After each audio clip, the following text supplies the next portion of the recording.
the newest Marvel content is out, and it's called Echo. Now, Echo it's something new that Marvel's doing. There's like a new brand that they have called Marvel Spotlight, where I think the idea is that they're supposed to be projects that are standalone. You can go into them without having seen anything else. And if you have seen Hawkeye, well, then you'll know, well, Echo was in Hawkeye, so wouldn't I need to go and watch Hawkeye? But they basically address that. The first episode here, while there's a lot of stuff in the first episode that is original content to the story of the character of Echo, they do use footage from Hawkeye to, basically give you the important details of what happens to her character in that. Echo, she is a Choctaw deaf woman who I think in the comics, she's not missing a leg, but the actress that they hired, Alaqua Cox, she is missing one of her feet, and they decided to just incorporate that into the character, which I think is cool. And the story kind of picks up from where she left off in Hawkeye, because the story of Echo is that she was basically raised by the Kingpin, but then she finds out that she was also raised by her father, but her father was working for the Kingpin, and Kingpin took her in as his niece or something like that. But he had her father killed. She finds out. Again, this is all stuff that happened in Hawkeye. She finds out and shoots him. And in Hawkeye, when she shoots him, the camera pulls away, so you don't see what happens, and it's implied, oh, did she kill him? But of course she didn't kill Kingpin. It's Kingpin. They brought him back from the Netflix series. You think they're just gonna have him show up for one episode in Hawkeye and be done with it? No. And actually, that's one thing I want to talk about, because once they released Echo, they actually rearranged things on the Disney Plus app, because they've got different playlists for some of their stuff, and they had one that called the Master MCU Timeline, and they added all of the Netflix Marvel shows to that. And up until that point, those shows had sat in a very quasi-canonical status. They never really commented on whether they were full MCU canon, because they had been produced by Marvel Television, not by Marvel Studios. Basically, none of the TV shows for Marvel were actually produced by Kevin Feige until the Disney Plus shows, and so they were never really treated as full canon. But now it sounds like they're just accepting that all of the Netflix shows, they are full MCU canon. We have final confirmation. Now, obviously, we had seen Daredevil before in Spider-Man No Way Home, and Kingpin and Hawkeye, but they were very kind of loose about whether it's the same character or it's just the same actor playing a new version of the character. But I think we now have confirmation that those are indeed canon, so that's good, because actually I think the Marvel Netflix shows were probably some of the stronger stuff in the MCU. Admiral Paka says, does it apply to Agents of S.H.I.E.L.D.? Unfortunately, no. They are mum as to whether Agents of S.H.I.E.L.D. is canon. Now, I will definitely say that Agents of S.H.I.E.L.D. after Infinity War is not main MCU timeline canon. But I think because they were dealing with time travel and stuff like that, you can just say, okay, well, because of the time travel, they were in a branching timeline, right? And you can even the ending of Agents of S.H.I.E.L.D. when Fitz shows up at the end and has the Ant-Man suit and is I'm gonna take you all back to the main timeline. You could just say when he does that, he brings them back to the proper MCU.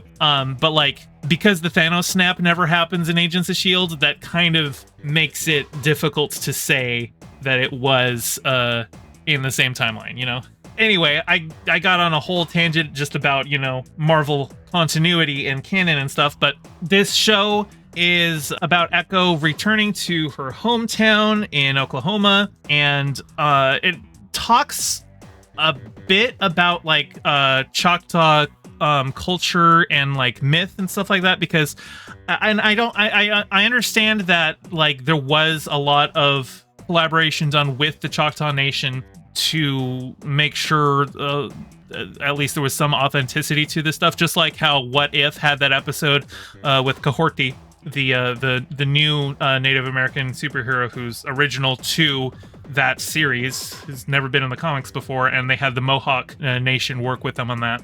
but I don't know that they had like a Choctaw creator for the show. I think it was probably more of a situation like, say, Moana, where they worked with a lot of Polynesian people in Moana, but it was still directed by a white guy. But basically, Echo in the comics, I think, has a power set very similar to Taskmaster's, where she can copy moves that she sees other people do.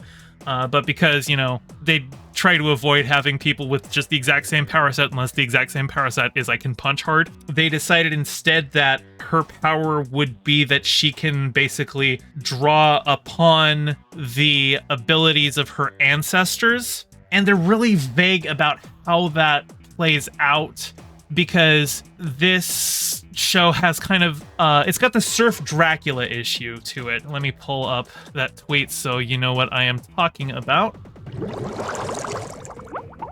Okay. Back in the day, if you did a TV show called Surf Dracula, you'd see that fool surfing every week in new adventures, but in the streaming era, the entire first season got to be a long-ass flashback to how he got the surfboard until you finally get to see him surf for 5 minutes in the finale. And yeah, 100%. Echo doesn't use her powers until the final episode, when she gets the meaningful moment where she connects with her ancestors, and then she kind of like does something to Kingpin. And I think the implication is that she heals Kingpin of the trauma that he still carries from having been an abused child who beat his dad to death to defend his mom. But they're very vague about it. Like, she goes glowing hands and does that on Kingpin, and he just is like, "What did you do to me?" But they don't really explain it. And because of that, because it's just a very confusing, like, oh no, he just runs away, but like, obviously Kingpin will be back for something else. The conclusion to the story really has to be about her embracing her heritage and embracing her culture. And if that's the message, then I felt like it was fairly weak. It's just, I don't know, Marvel just seems to keep doing things where it's like, okay, here is more content. We'll have a surface level hint of some message that we want to get across. Are we doing an epic tweet segment because you have a great candidate? No, I'm not doing that right now. I just had to bring that one up because I wanted to talk about the Surf Dracula thing, where actually Daredevil is probably a good example of a Surf Dracula, in that he doesn't get the Daredevil suit until the final episode of the first season. Although, at least with Daredevil, it's not like that is like the big moment for him, because he's still basically doing all of the Daredevil stuff beforehand. And honestly, I like his, simple black hood suit better anyway. It looks better than the Daredevil suit, but that's an aside. Oh yeah, that's right. Daredevil's in this episode, or in this show, just for a little bit, because in the first episode, when we basically find out how she became, like Kingpin's adoptive daughter, kind of, and was an enforcer for his empire.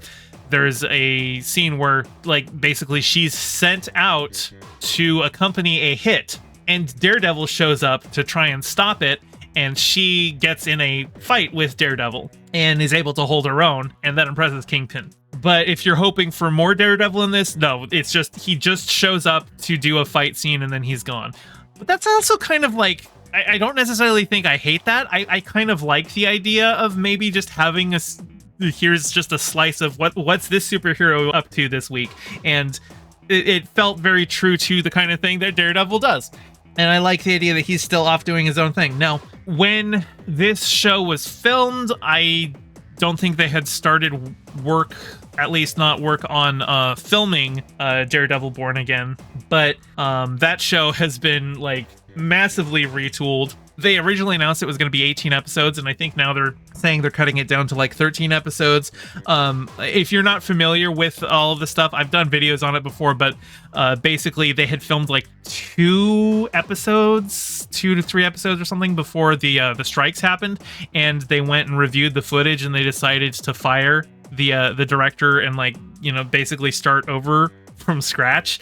So it's hard to say what plans are actually going through, but the series does end. It has its post-credit scene where it's Fisk on his private jet watching the news, where a bunch of pundits are talking about how the mayoral race in New York is open, and people are like looking for like somebody who's basically like, you know, a bare knuckle boxer kind of a guy, somebody who's really able to get in there and get it done. So that seems like the obvious implication is that the Daredevil Born Again series is going to be Kingpin as mayor of New York, which has been a plot in the comic.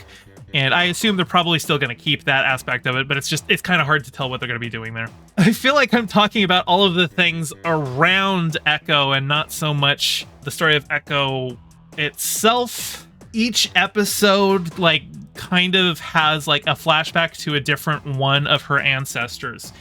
And one of them is like set in like the Old West. And like it's filmed as though it's like an old silent film, and I have to complain about how they implemented that, because when I see modern stuff that tries to emulate an older style of film, it's always very noticeable that it's not being done authentically, because, well, for one, they're filming with digital cameras.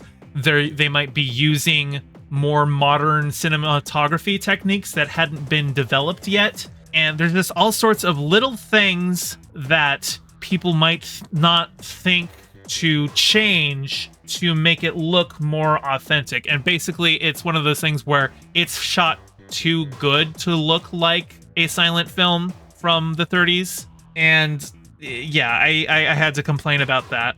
Oh yeah, by the way, I've been calling her Echo, but like the character's name is Maya Lopez, which, you know, I watched the show last week. I was going to review it last week, but I took a week off. So some of my thoughts are not as fresh as they could be.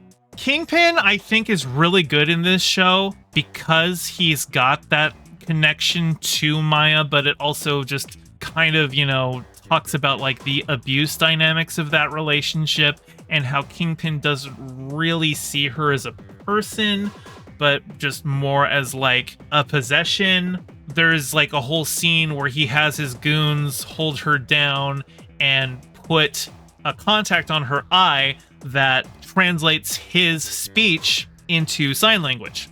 So like she looks at him and he talks, and like little computer animated hands appear to do the ASL stuff. And like she even points out to him how like, you called me daughter, but you never even bothered to learn my language. You had to use your devices for it. You never actually tried to connect with me on my level. And Vincent D'Onofrio is a really fantastic actor. He's such a dynamic range, and his performance of Kingpin, I mean, it's, you know, it's carrying over from how it was on Daredevil. He's playing the same character, but it's so unique for that character because I've been reading comics for a very long time, and I think kind of like the quintessential Kingpin for me growing up was the one in the Spider-Man cartoon in the 90s. This very bombastic mustache twirling guy, whereas Vincent D'Onofrio plays Kingpin with such vulnerability, where you can see a guy who just deals with rage issues because he's never seen a therapist and he has untreated trauma. You can see that to understand why he is the way he is without excusing why he is the way that he is. And I think he does just a fantastic job of playing all of that out. Vincent D'Onofrio is great in this. Alaqua Cox, I think, has a pretty strong performance as Maya, as Echo. There is flashbacks to her as a kid, and I think they had cast her cousin to play younger her, and because of that, she looks just like her, but her performance is pretty bad. And I don't think her performance is bad necessarily because her cousin is like a bad actor, but more likely because her cousin isn't deaf and probably doesn't speak ASL natively. And so it looked far more like in her scenes, she is focused more on trying to remember how to say things in ASL and less on the actual like physical performance. And, you know, I'm not ever going to be too critical of a kid's performance because it is really hard to get a really good child actor. Acting is a skill that is developed over time, and you do run into your talents every once in a while, like say Haley Joel Osment. But most child actors that you're going to get are just not going to be good, especially if you're casting one because they're the cousin of the main star.